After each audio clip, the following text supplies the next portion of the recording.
Hello, good evening. मैं आप सबकी शालिमा। कैसे हैं आप सब? आई होप फ्रेंड्स आप सब सही होंगे। और देखते हैं अपने प्रीवियस पार्ट की तरफ। तो प्रीवियस पार्ट कुछ ऐसा रहता है कि हमारे स्टोरी में जो हमारी जो श्रेया होती हैं वो कृष्णा के रूम में पहुंची होती हैं और उतने में उनकी माता जी आ जाती हैं और उनका कान पकड़ के उनको फिर बाहर ले आती हैं। तो फिर स्टोरी के आगे चलते हैं। तो फिर आगे ये होता है कि फिर इनके जो कृष्णा होती हैं उनके माता पिता आते हैं और उनके भाई बहन भी आते हैं, यश और रशिका भी आते हैं। तो घर का माहौल बहुत खुशनुमा सा होता है और सब लोग बड़े खुश होते हैं और बड़े प्यार से तैयारियां कर रहे होते हैं और सब लोग खुश होते हैं एक दूसरे की खुशी को देखते हुए। वहाँ पे कोई खुश नहीं होता है तो वो शुरू भी होती हैं और वो कोशिश कर रही होती हैं कि सारी चीज़ें हो जाएं। और ये चीज़ होता है कि लाइक हमारी जो श्रेया होती हैं वो एक्साइटेड तो होती ही हैं अपनी सारी चीज़ों को लेके। और वो करती हैं ये कि देखती हैं कि सब लोग आ गए हैं और सब खुश हैं।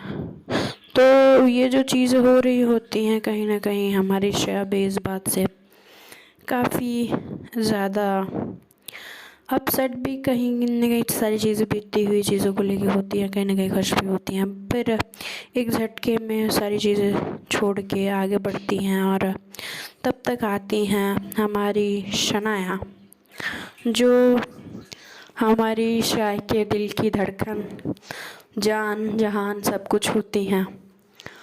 अरे और वो आती हैं और तो काफ़ी वक्त हो गया होता है और शनाया और श्रेया का कोई कांटेक्ट नहीं हुआ होता है। बट इधर कृष्णा के माता पिता और उसके भाई बहन आए हुए होते हैं। तो इसकी वजह से शनाया से हाय हेलो तो होता है बट बात नहीं हो पाती। और वो जो श्रेया जाती हैं सेवक राम जी और जो राधा जी होती हैं उनके पैर छूती हैं और कहते हैं खुश रहो बेटा।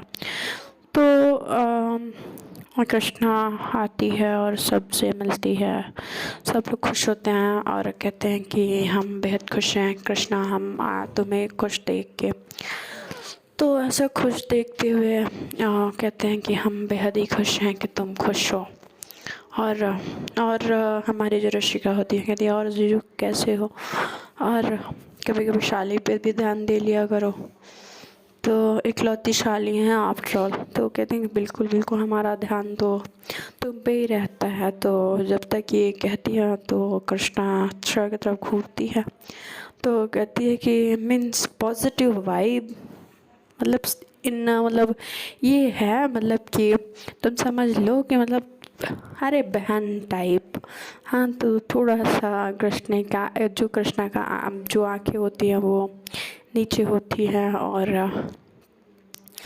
तो आयदा शनाया आती है और श्रेया को कोने मारते हुए कहती है तो कैसी डरपोक इंसान है यार, एक बार में अपनी बीवी की आंखों से ही डर के, उसने तो कुछ कहा भी नहीं और तूने फट से अपनी चीज़ें चेंज कर दी।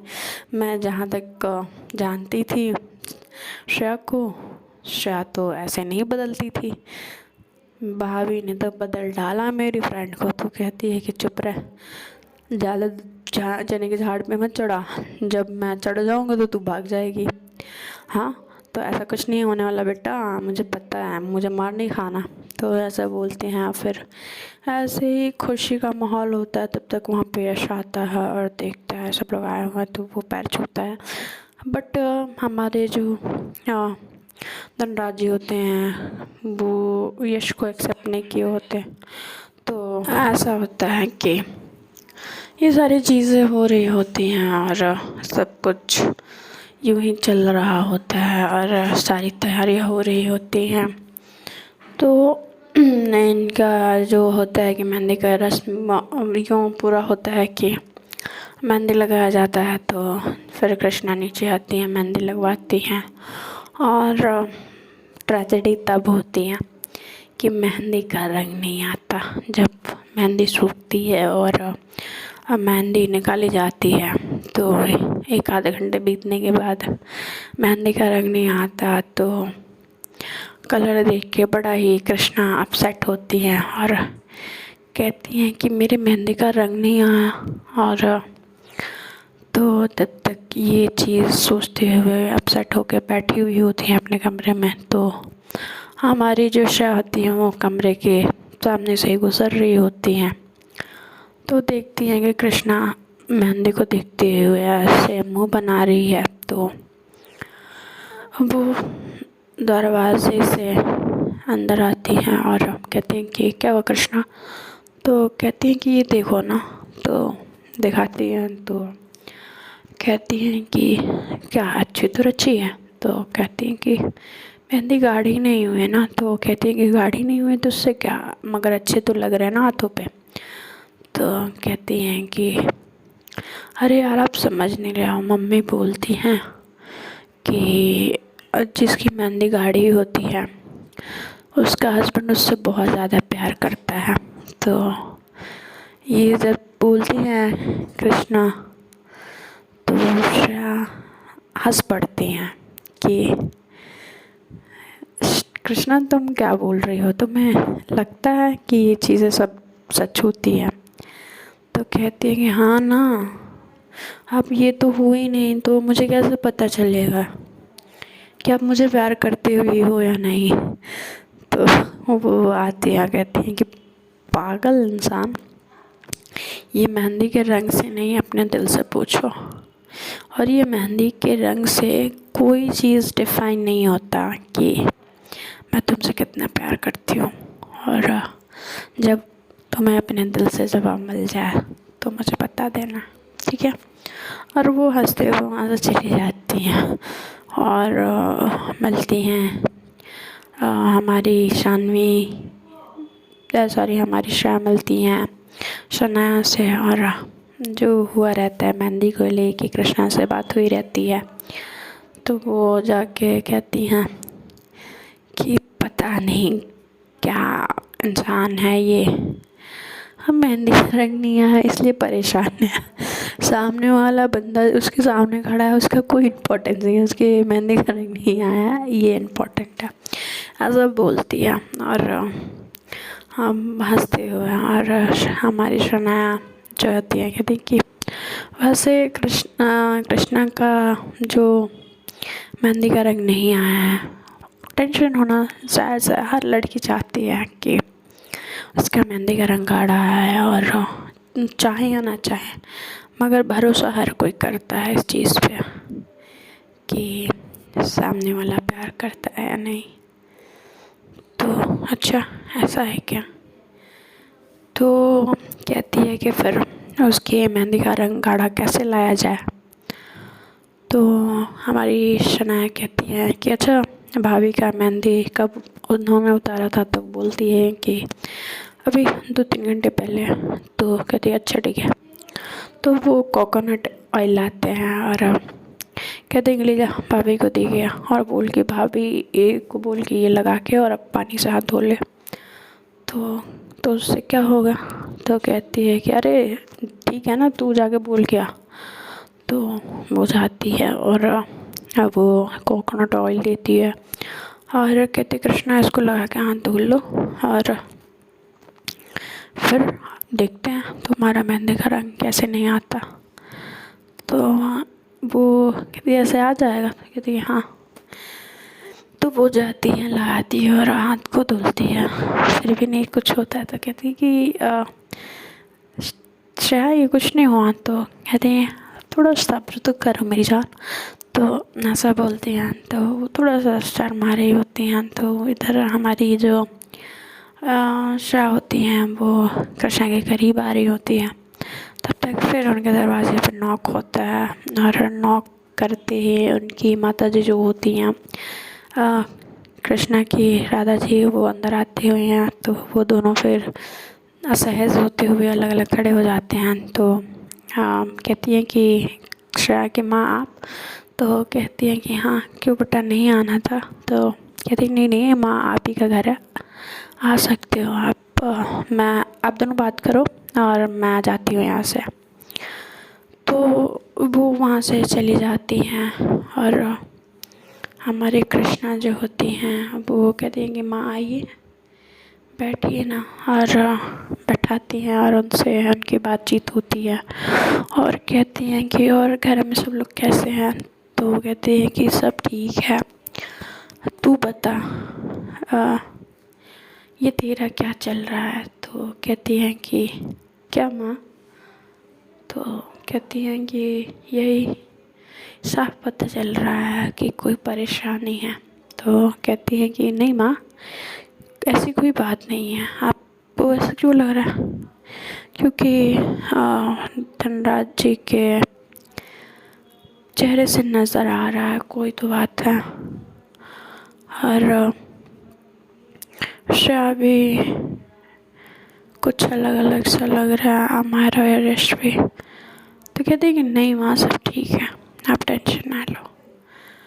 और पिताजी ठीक है ना, उनसे तो बात ही नहीं हो पाई।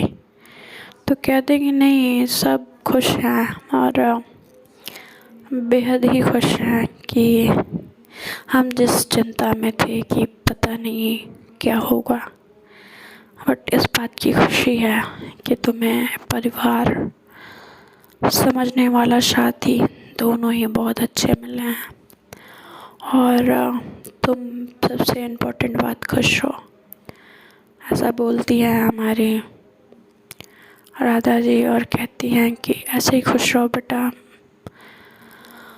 तो कहते हैं कि हाँ माँ मैं ऐसे ही खुश रहूँगी, श्रेया बहुत अच्छी है।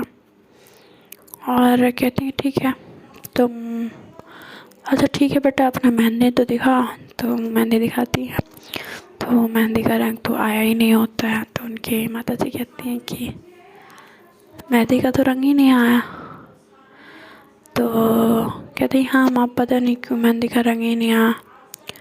तो कहती हैं कि कोई बात नहीं बेटा, मेहंदी के रंग से क्या फ़र्क पड़ता है,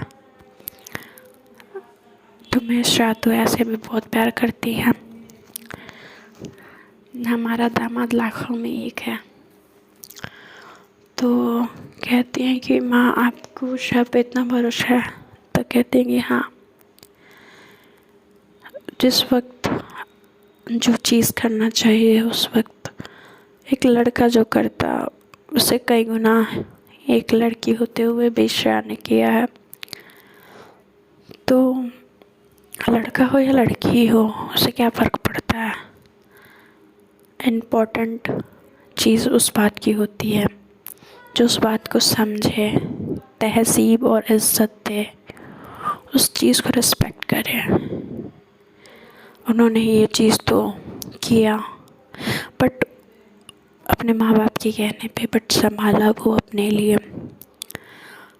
वो चाहती तो सब कुछ ख़त्म करके तुम्हें भेज सकती थी, बट उन्होंने तुम्हारा रिस्पेक्ट रखा, अपने परिवार की इज़्ज़त रखी, हमारी इज़्ज़त रखी और हमसे कितना प्यार से पेश आती हैं, कभी कोई किसी बात की शिकायत नहीं की।